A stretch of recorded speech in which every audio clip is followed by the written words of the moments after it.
Dear Mr. President, thank you very much for the invitation. I would also like to touch upon the topic of Ukraine and pick up on a question that has already been asked here. You spoke of peace. Germany and many European states would like to take part in these peace negotiations, which are currently being mediated by the U.S., despite the war in Iran. What role can Germany play, and what role can the Federal Chancellor play? And, if I may, I would like to expand on this question. You mentioned Gerhard Schröder as a negotiator on behalf of the Europeans. Aside from Gerhard Schröder, who else could you envision in this role who could take on these mediation functions on Germany's behalf? Thank you.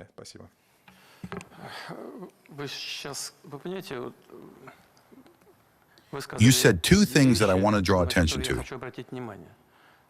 First, that Europe would like to take part in the negotiations. Correct?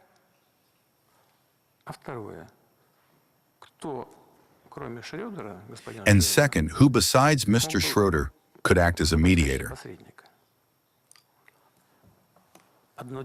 Taking part in negotiations is one thing, but being a mediator is another. Well, how can the European Union or individual EU countries be mediators when they are directly assisting the country with which we have an armed conflict and are effectively dragging themselves into the hostilities? What kind of mediators are they? Mediation implies neutrality. Where is the neutrality here? That is the first point. And the second thing, I watched with surprise the reaction to what I said about Mr. Schroeder as a possible negotiator. Such a fierce debate started. No, Schroeder is Putin's friend, so he cannot participate. He is not Putin's friend. He is a German statesman, and one of the best in my view, because he has his own position and the courage to defend it. There are not many politicians with such qualities in Europe right now. Right now, Europe is fundamentally experiencing and going through a difficult situation with energy resources.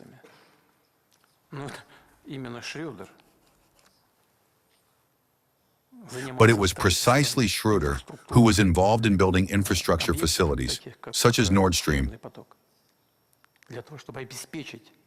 in order to secure reliable, cheap supplies from Russia for the German economy. And what is more, he did not just secure the supplies, but he also bound the counterparties, the economic entities, the business actors, through mutual obligations.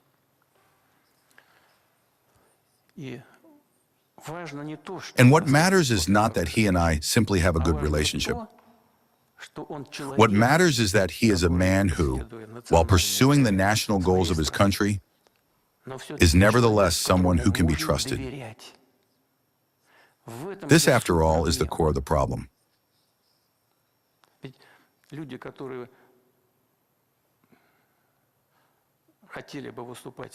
You see, the people who would like to act as mediators must be people who can be trusted by both negotiating parties. And frankly, I simply do not see and do not understand how anyone can trust people, how Russia can trust people who for years now have been harping on the need to inflict a strategic defeat on Russia. This, you see, is the problem. Martin, das ist das Problem. But nevertheless, we are not refusing. Please, we have never refused contacts with representatives of the European Union in one capacity or another. As for acting as mediators for negotiations with Ukraine, I have already told you there are problems. And I think it is difficult to disagree with that. but we are not refusing contacts. All they have to do is pick up the phone and call. If they want to come, let them come. It is they who do not want to. You know, I heard with surprise that Russia, this wicked Russia, stopped supplying energy resources to Europe. Well, we did not stop. Europe simply refused to buy, hoping that everything would collapse for us. But they have already seen for themselves that nothing collapsed. And that is enough. They realized that this was a mistaken path. They could just take it and change it slightly. But no, they have made so many public proclamations and all kinds of statements that it is now difficult for them to change this position. I am not going to comment on anything. I just want to say that we have not refused. I want to confirm this once again. If someone deems it expedient to revive the dialogue with Russia, go ahead, that is all. Now, who will this negotiator be from the European side? Well, I do not know. After all, we are not imposing anything. I just heard this uproar about Russia wanting to impose something regarding who will negotiate. We are not imposing anything at all.